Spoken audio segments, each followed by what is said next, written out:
Good afternoon, everybody. I was there 20 years ago. It is not 15. And I was there with Alexei Berilovich. This university at that time did not exist, and we were making this research on post-communist Russia. But today I want to deal with you on terrorism, and I will ask, I will raise a very general question. Is there a concept of terrorism today which could be used appropriately? And in order to deal with this issue, I would like to start in the 60s. Of course, and here in this building, I should start 1 century before, or something like that. But I would like to start in the year 16, and first of all, I would like to define what I could call modern terrorism, the 60s to the 80s. At the beginning of the 60s, terrorism appeared almost simultaneously in 3 main forms. It could be domestic. I will try not to use a very specific vocabulary so that everybody understands what I mean, because as you can imagine, experts have a very specific vocabulary. So terrorism could be domestic, that is to say within a single country, or international. When it was domestic or internal, it could be nationalist, people that say, I want my region to become independent, or it could be extreme left on the one hand, or extreme right on the other hand. And so these were the main modes which I knew when I began to study this phenomenon and when I launched this research program, which ended, as you kindly noticed, with my book, The Making of Terrorism. So, through the 70s and until the first Intifada, when one said international terrorism, one meant mainly the radicalized Palestinian movement. In some instances, it was a question of actors operating on its margins with the support of sponsor states. This was the vocabulary. Sponsor states, states that gave the money and helped these actors. And these sponsor states frequently aimed not so much at supporting the Palestinian cause and much more as preventing it from reaching any negotiated settlement with Israel.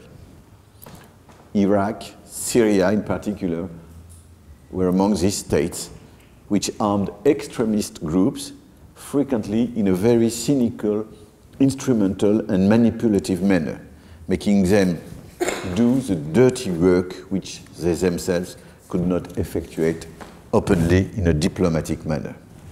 Hijacking of aircraft, hostage taking, these kind of practices increased during this period, and I could give you a list of very numerous groups. I will not. So the FPLP and Abu Nidal's group and so on. The Fatah, and this is more interesting, that is to say the central part of the PLO, that is to say of the movement where, in which Yasser Arafat was the leader, the Fatah itself sometimes used terrorism in its existence. It was the case, for instance, in 1972, when a commando from Fatah, which was called, we decided to be called Black September, took 11 Israeli athletes as hostages at the Munich Olympic Games, and finally, it's a long story, but they killed them. But usually it was not Fatah and PLO itself that was using international terrorism, and much more marginal groups helped by sponsoring, by states that sponsored them. Now, a few words about domestic terrorism. When it was nationalist or regionalist, it was made by people who wanted independence for their country, for their nation. For instance, the Basque movement, which is called, I don't know how to say it in English, ETA, ETA. Or in Northern Ireland, IRA. The two movements in 2 different places of Europe were very similar. There are many proximities. And, or to give another example, in Quebec, in 71, what Quebecan people call October, because this movement was very short. It existed only in October 71, just one group. So what was interesting is that in the early 70s, this kind of movement were not usually purely nationalist. They were a mixture of nationalism and Marxism or Marxism-Leninism, which means that they wanted national liberation and at the same time social emancipation or political emancipation. And of course, if you're in a country like Spain, where there was a dictatorship, this was rather clear, easy to understand. So, on the one hand, internal terrorism could be nationalist, but it could be also extreme left or extreme right. When it was extreme left, it was sometimes anarchist and much more Marxist-Leninist. The biggest example I know is the Italian case, where thousands and thousands of young people wanted to join the so-called fighting organizations, such as the Red Brigades or Prima Linea. But it was also the case, but not at the same scale, in Germany with the Red Army faction, and so on. So these movements were speaking in name of the working class. I will say a few words about that in order to propose a concept, because at that, now I'm just describing so that everybody knows what I'm speaking about. And you had also extreme right terrorism.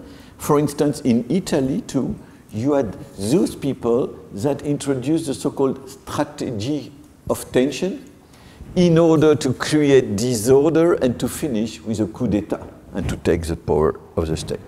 Fascist people, extreme right people. So, at that time, and things did not change so much. I have been in many conferences, I read lots of books, articles, and so on. And usually they start with the same idea.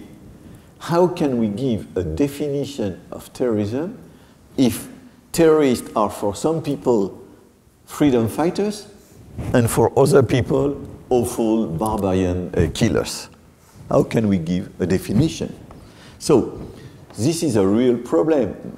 I say it in a very easy way to understand, but it's also a very big problem for lawyers, for international justice. How can you find an agreement as the United Nations if some people consider that a group is made of freedom fighter, and if other country consider that it is made of awful guy? So it has always been a problem, and during the 60s, the 70s, even the 80s, the literature, the sociological literature, on this point was very, very weak.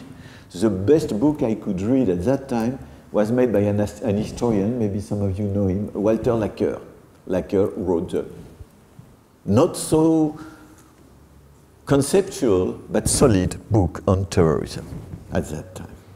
And then when I tried to make my own work, because I decided to work on terrorism, I understood that there were two main pathways to follow in order to try and find a concept for terrorism out of this contradiction between freedom fighter and awful people. So what were these two pathways? The first one consisted in saying terrorism should be defined as a method of action. That is to say, you have people who adopt a very instrumental, utilitarian approach.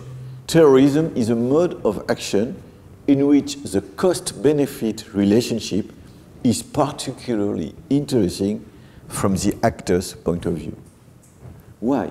Because a single person or a very small group with scant resources can destabilize a regime, can create a panic throughout a whole country, can engage in considerable political blackmail, can occupy the media and spread ideas and so on. So the first way that you can follow in order to try and find a definition, a conceptual definition of terrorism, is to say it is instrumental, it is strategic, which means that there is some rationality in actors' behavior.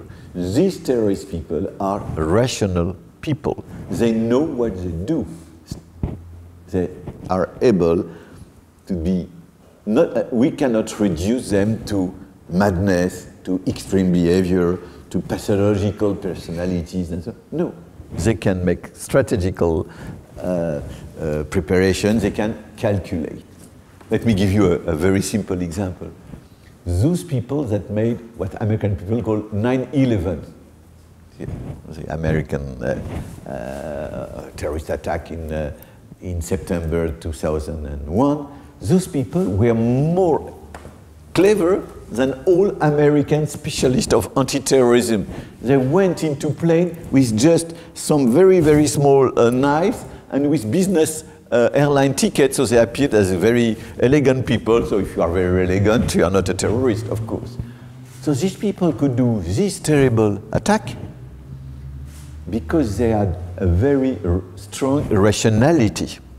So the first element of a definition of terrorism is rationality, capacity to calculate, capacity to work out some strategy.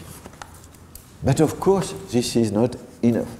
When I started to work on terrorism, if you want, when we discuss, I will tell you how I began, because it was not at all my destiny. It was not, it was some, I will tell you after if you want. So when I began to study terrorism, then I very quickly understand something else, which was terrorism means something for the actors. It is meaningful. It represents some sense for actors. So when people are terrorists, they express a project. Of course, you can say this project is very ideological. But the actors give some meaning to what they do. They are Marxist or Marxist-Leninist, or they are nationalist, or whatever. They speak in name of a cause. They speak on behalf of a people, of a class, of a nation. But here begins some difficulty, because when you look at what they say, it is strange. They speak in name of a class, they speak in name of a nation, but it is not so sure that the people that really belong to the class or that really belong to the nation will agree with what terrorists do.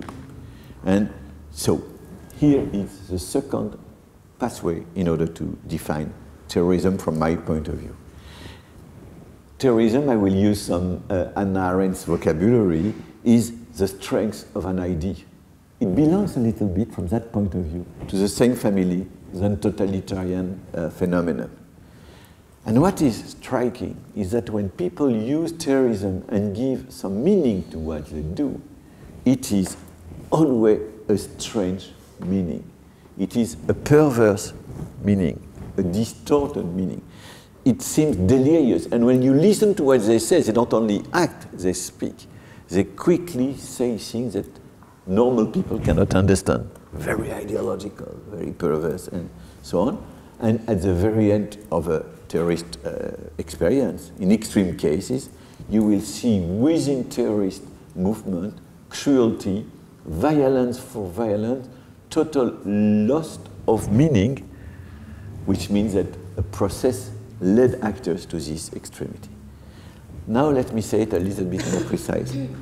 The more extreme terrorist violence becomes, the more artificial the action appears from the point of view of those on whose behalf it is being implemented.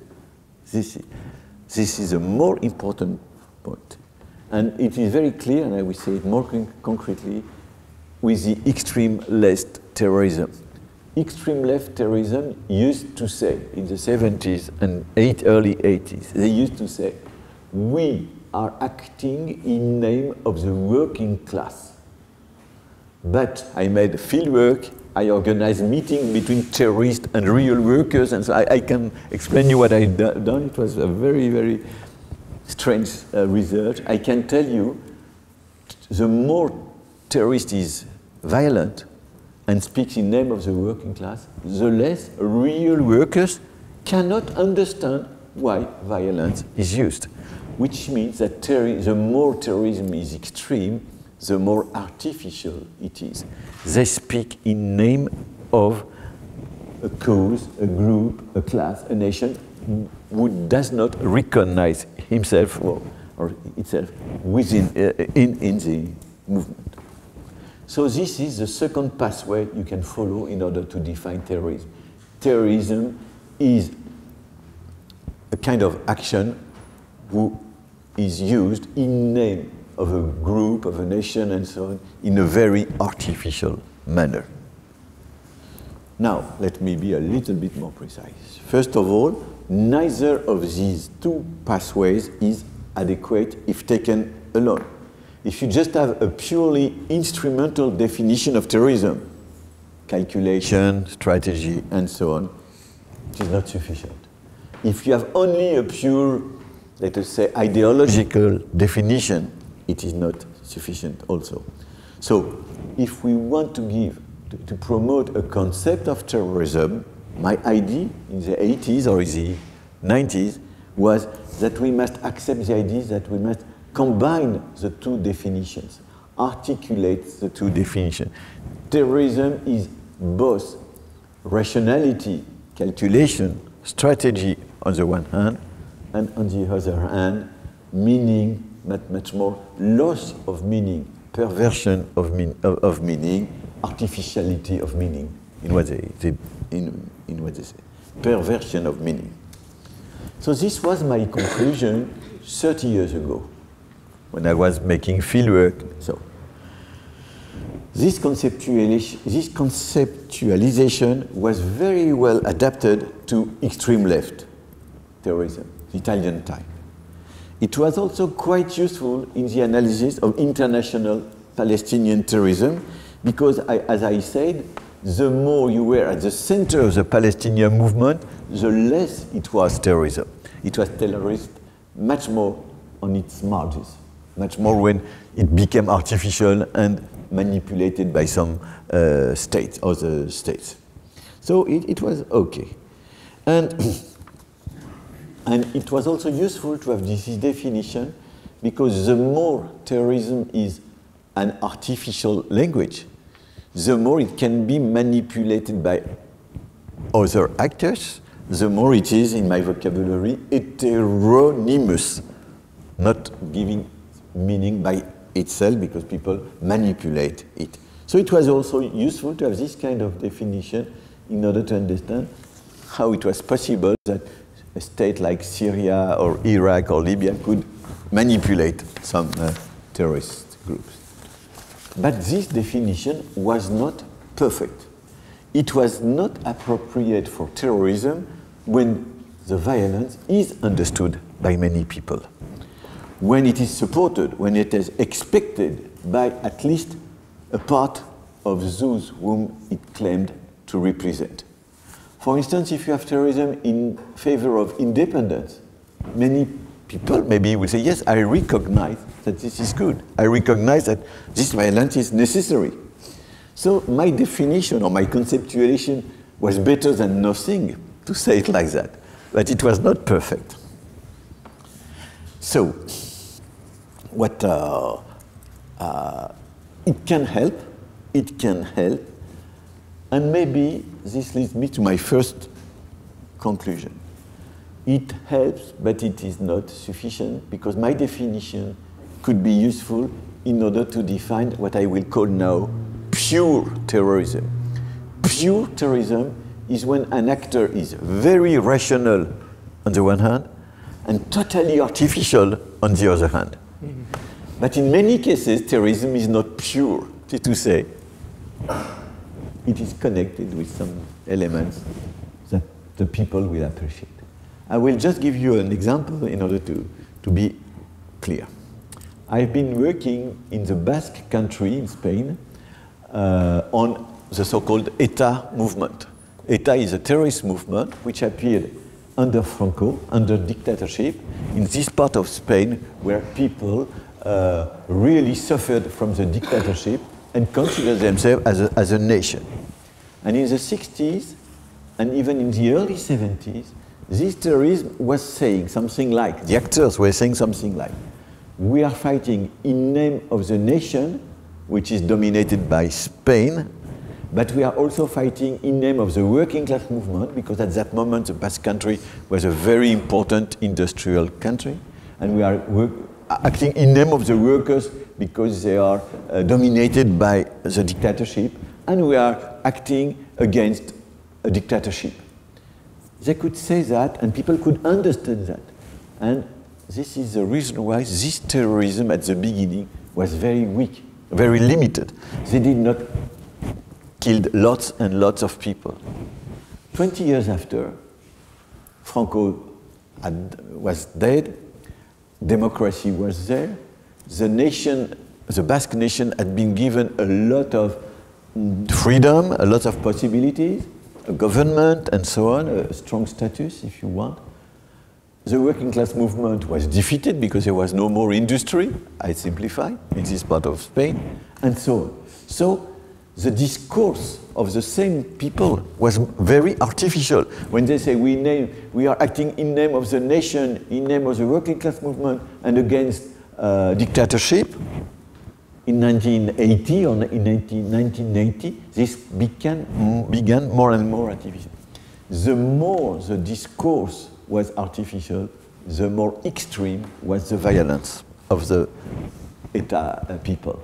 So my conceptualization was okay in order to describe how you can pass from a limited terrorist violence to an extreme terrorist violence, closer and closer to pure terrorism. So what I proposed was not perfect, but at least it was useful because it could help us to distinguish between a more or less scientific notion or concept and the same word being used in international discussions or national political discussion, in legal issues, in everyday life, in everyday vocabulary, in the media. We could have something more scientific, because the problem with terrorism is that the same word is used by ordinary people in the street and very scientific people in the university. This is a problem with many other words. I have been, as you said, my professor was Alain Touraine, who proposed a very, very scientific definition of social movements. Then today, when I came to the airport to come here, it was said on big screens, there is a social movement with Air France a strike. So, so social movement is everything. No. So it was good to propose something different. Now, this is what I could have told you 20 years ago, but we are not now in the 90s. So I would like to present the major transformations that happened then, and to come back at the end to my conceptualization to see how it could work in this new situation. In the mid-80s, terrorism at the world scale entered a phase of fundamental transformation. And to say it with one word, it began to become global.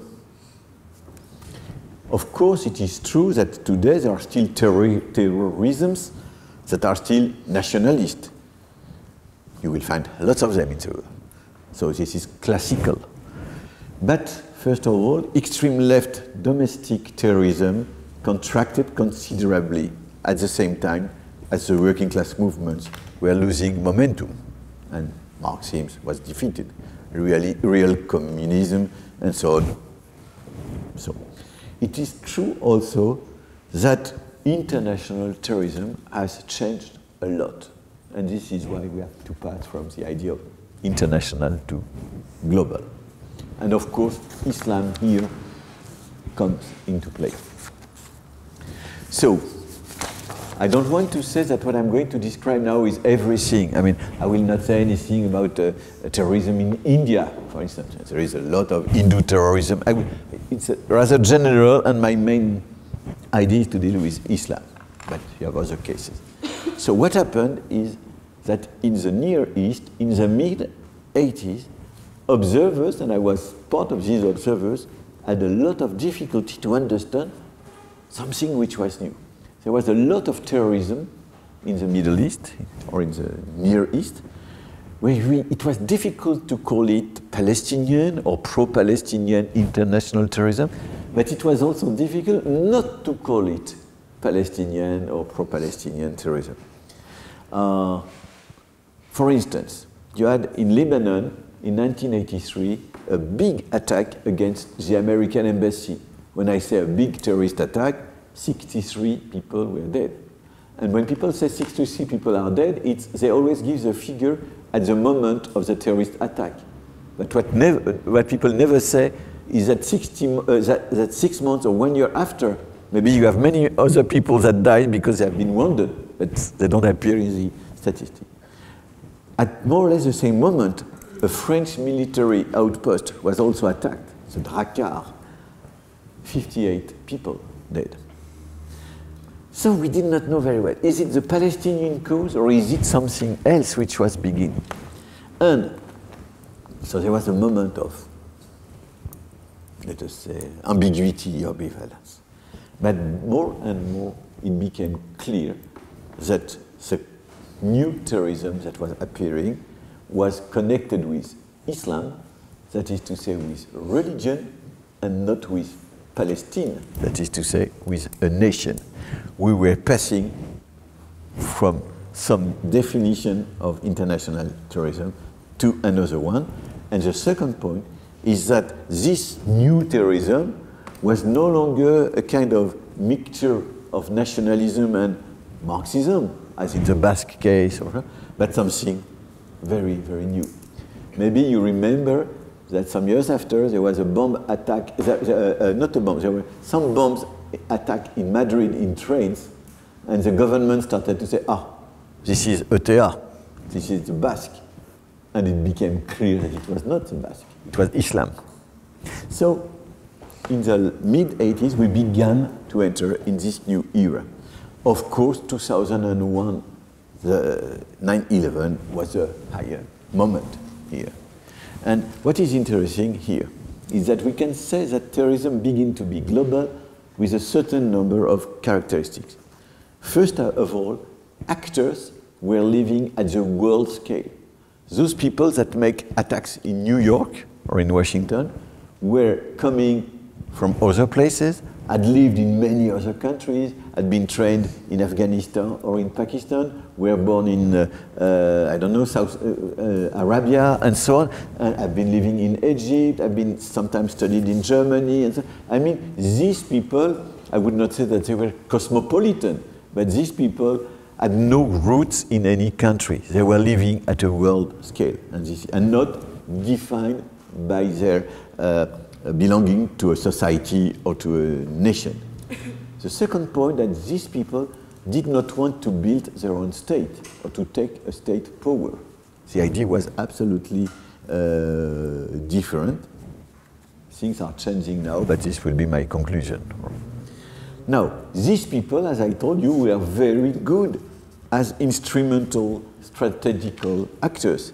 And as I told you, they were more clever than all these American experts that were preparing counterterrorism. I've been living 9 months in Washington, D.C.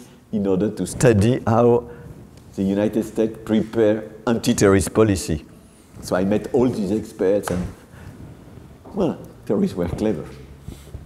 Because these experts were preparing big ideas about nuclear terrorism, chemical terrorism, biological terrorism. And what happened is that these people, as I told you, came in plane with most knives, and that's it. So they were very good in calculation. So at that time also, they are good not only in calculation when they go in a plane, they are good in finance. Bin Laden was good in finance. They are good in modern use of technologies. And also, this first moment in the global age of terrorism was a moment where it was more or less a pyramidal organization with a boss at the very top. And so it was a mixture of classical lines in their organization and new forms of organization, because it was the beginning of networking, including in this field of life. So, there was a second point which was very important, which is that the people that were making terrorism did not hesitate in killing themselves, which differ from the previous period. And this innovation forces us to consider the nature of instrumental dimensions. What is the cost-benefit assessment when it is a question of taking one's own life into consideration? The cost, what is the cost of your life? So, this assessment is different because it depends, for instance, on whether cynical leaders manipulate fragile personalities, which sometimes happen. You know, you are a weak personality, big troubles with your family and so on, and people tell you, okay, you will go to hell and so on. You will not go to hell, you will go to paradise and so on. Just put a bomb here. So it's sometimes like that. But sometimes it's people that decide themselves that they want to be martyrs. So it's not so easy to understand, and so the idea of instrumentality begins a little bit more difficult to use with this.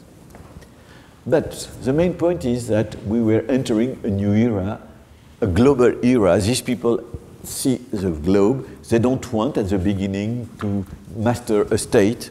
Bin Laden did not try to be the master of Afghanistan or of Pakistan, whatever. No, it's a whole general idea, and with a religious dimension, the Ummah, and I mean, we all know what is at stake. This was the first phase. So it begins before September 9/11, but the top was September 11. Then we enter in the second phase of global terrorism. First of all, this phenomenon spread and multiplied. Al-Qaeda, this organization, began to lose its capacity to have a kind of monopoly in order to symbolize, to federate, to centralize terrorist actions all over the world, but it still provided an image, a central image of what should be done. And a certain number of terrorist attacks happened which were very new, because it was not the model of New York and Washington, pure global terrorism, but something else. Maybe you remember Istanbul, 2003, Madrid, as I said, 2004, London, 2005, Casablanca, Bali, in a certain number of cities all over the world, you have people who made this kind of Islamic terrorism, but these people, the perpetrators of this terrorism, lived in the country where they used to make these attacks. They were not coming from you don't know where. In London, for instance, it was a shock for the British people when they discovered that the terrorists were not coming from Afghanistan. No, they were living in England. They were living there. So, and it was the same in Casablanca, in Madrid, and so on. The people that committed terrorist attacks were living in the country.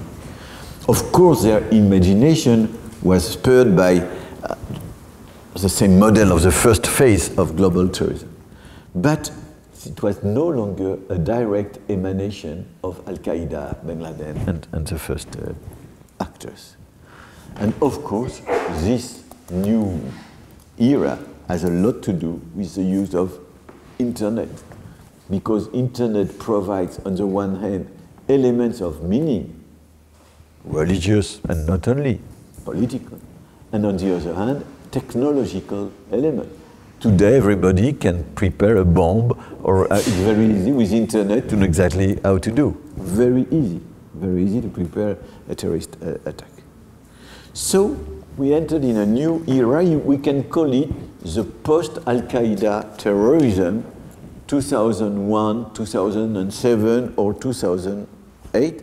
And here we must have a new conceptualization, or we must introduce in the conceptualization new elements. Of course, these people don't speak in name of a working class. They don't speak in name of a nation, like in the past. But they are rooted in a society, so they have something to do with the social issues within this society. They are socially excluded, they are poor, they have, and so on. We had in France a guy that's very interesting for social scientists. We had a terrorist attack of that kind, and a German sociologist had interviewed the main leader of this terrorist movement a few years ago, because this guy, the leader, before was living in the French suburbs, and this German sociologist was making a thesis on the French migrants, people living in the suburbs. And so he sent the interview in the journal Le Monde, in the newspaper Le Monde, and this interview was very interesting because this person was saying, when I was very young, I did not have problem in my suburbs, in my banlieue, as we call it. But when I went to the high school, I began to understand that I have no room in the society, no space in this society. I will not exist in this society. Which means that this kind of terrorism has something to do with social issues. It is not the same than what happened with the first era, I think, of terrorism.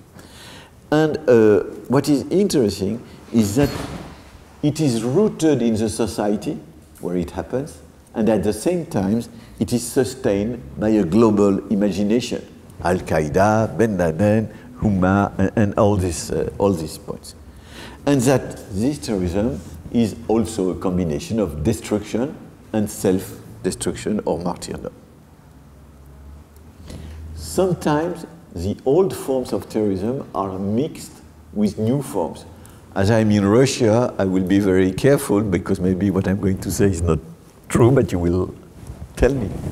There was some terrorist attack in this country, as you all know. For instance, the theater in Moscow. It was in October 2002. It is, for the sociologist, a mixture, from my point of view, but I don't know so much, because of classical nationalist terrorism, Chechen as a nation, and martyrdom, which was new, which was not in the classical tradition, because these people had explosive bells and knew that they were going to die. So, and I think that more recently in the airport of Domodedovo,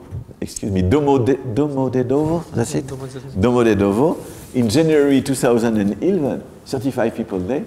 The guy who did it, we don't know exactly. There's something Islamic and something Caucasian, to say it like that. So sometimes you can have mixture of old forms or old meanings and new forms or new meanings. But this means that the idea of pure terrorism still is interesting, but that we have to deal with new elements, because these people act in name of people that exist. They are not the old model, but they are no longer this extreme, pure form which was of global terrorism, which was given by September 11th. So there is, I hope I am clear. We start with classical forms of terrorism. I propose a conceptualization. We enter a new era, and this new era, there is a global terrorism. There is the summit of it, 9/11, and then new forms that are not as pure as this summit. Hybrid. And then we enter now in a new age. We are no longer in the first age with Al-Qaeda. We are no longer in the second age with all these cities being bombed and so on. We are in a third era, and here we have to deal with two major dimensions that I would like to present now. First of all, more and more, what we call terrorism is not so far from war and from armed conflict. That is to say, maybe it is terrorism, but maybe it is something else.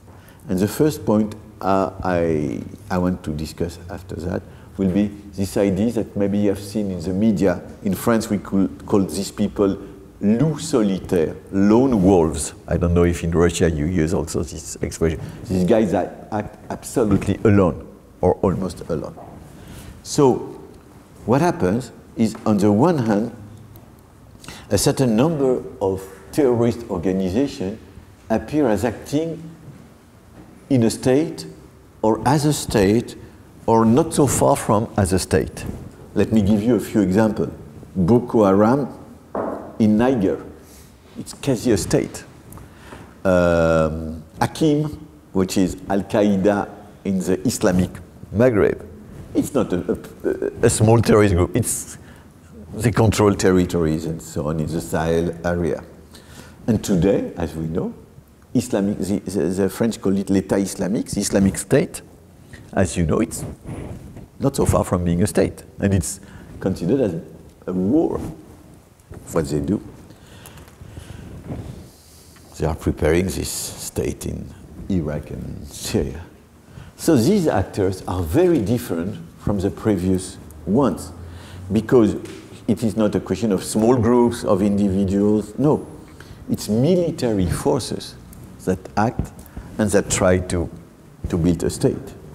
Of course, the ideology is not so far from Al-Qaeda. Sometimes they speak in name of Al-Qaeda. Sometimes they fight against Al-Qaeda people. It's a very complex story. But they want to make war. They don't want to use terrorism as classically it is used in order to shock, in order to oblige, to propose a cost benefit interesting for them, and so on. They want to take root and to exercise state power. Can we call terrorists those people like Hamas in Gaza? It's a state in the making. Like Hezbollah in Lebanon. It's a state within the state. Like Islamic State. So it's difficult. These people can be barbarous. They can use awful ways of acting. We have seen recently these executions of 2 American journalists and more recently of an English journalist also in IS, James Foley, Stephen Sotloff. I don't remember the name of the British guy, but so. And here, the disproportion between the cost and the meaning, I will not say it disappears, but it is not as strong. I have read, we never know exactly if it is true or not, but I have read that this Islamic State is dealing with hundreds of billions of dollars and so on. They have gas, they have big resources. It's no longer using small knives and a very little amount of money in order to do something. So we are not so far from what could be called state terrorism and not so far from war. Of course, if we deal with these examples, just today, to deal with the end of the order that was invented by the British in the Middle East 1 century ago, or in Africa by some colonial countries. I don't want to discuss this, but this recalls me an expression which was used by Ronald Reagan when he was speaking on Libya in the 80s. He called Libya a rogue state, un état voyou in French. So these states don't respect human rights and so on, but we are very far from the terrorists I described before. So maybe we should put it in another family than what we call terrorism. But now there is a second dimension I would like to discuss with you, or to introduce, which is this dimension of lone wolves and the increase in terrorist acts perpetrated by individuals that act alone or almost alone. I will give some explanation which are devoted to those people that act in the name of Islam. But you will have these lone wolves not only with Islam. For instance, maybe you remember in Norway, this guy whose name is Anton Breivik, who killed 80 people in July 2011. socialist young people that were meeting somewhere. So he was a fascist, an extreme right person. But I want to deal with what I have in mind is much more all these people that act in name of Islam in a very different way than in the past. I give you a few examples that you maybe you know. The Tsarnaev brothers in Boston. 2 brothers, and maybe only one really knew what he was doing. And you know, there was a marathon, this competition, and at the end of the marathon, they put some bomb and killed some people.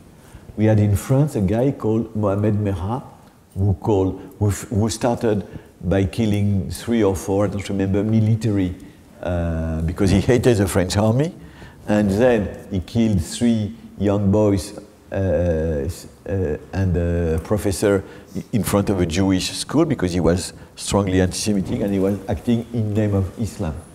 And we had recently, I don't remember his name, this person in Brussels that killed some people in a Jewish museum. So this kind of acts. Maybe the airport story in Moscow also, what of that? Okay. So it is very important because these are not the unique cases. There are many others that are not as important or famous. So these people act alone. Sometimes they have been trained, if not Afghanistan, because this is finished now, but in Syria.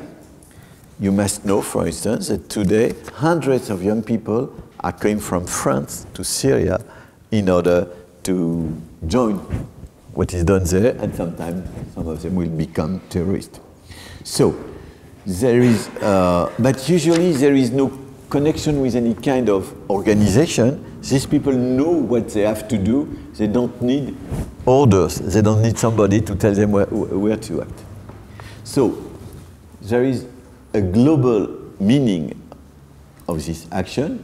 They speak in the name of Islam, of the Ummah, and so on. And there is a very solitary way of acting. So this is far from any pyramidal structure, pyramidal organization. It's absolutely different.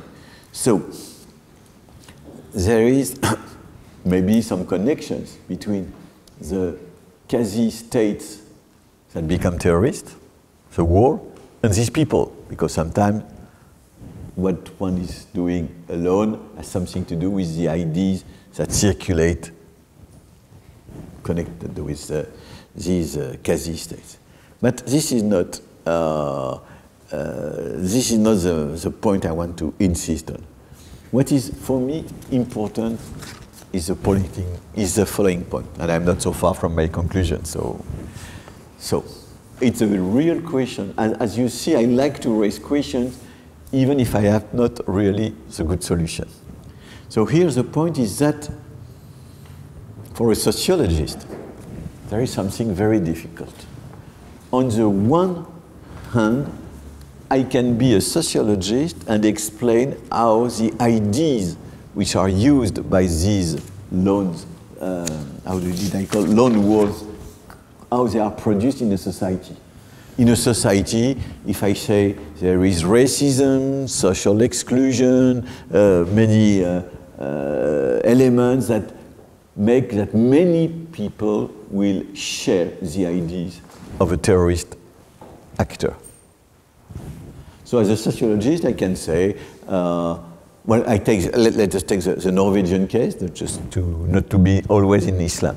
In the Norwegian case, I can say in Norway you have many people that share ideas about too many Muslims, too many migrants, the Socialist Party is not doing a good job, and so on and so on. So many people will think exactly like the terrorist. So sociologically, I can say something. But there is a moment when somebody will tell me, but why is it just this person that committed a terrorist attack and not other people?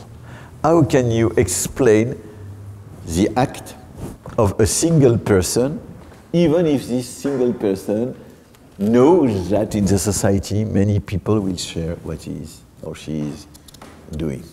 So there is a danger here. If I cannot explain sociologically why it is this person and another person, then maybe I will have another problem. I will introduce a medical, that's the worst case, or a psychological, that's the best case, explanation. This guy is crazy, this guy is pathological, this guy, and so on. And or maybe you have to understand that the personality is this and that. I mean, I can introduce a psychiatric, psychological, or medical explanation to explain why it is this guy and not another one. But this is not also very satisfying. It's not perfect. So on the one hand, if I want to be a sociologist, a pure sociologist, I will give you very general explanations that make you understand what was at stake in the society, generally speaking. If I want to be a medical psychiatrist or a psychologist, I will give you some explanation about the personality of the person. But how can I circulate or articulate the two dimensions? I have no answer, let me tell you, but it's for me a very embarrassing question. I think that sociologism, the pure sociological explanation, is dangerous, and psychologism or psychiatrism is also dangerous. So how can we articulate these 2 points? So I wanted to finish almost with this question, but I want to conclude on 3 very short points. First of all, terrorism, as my few examples can show, varies in time and in space.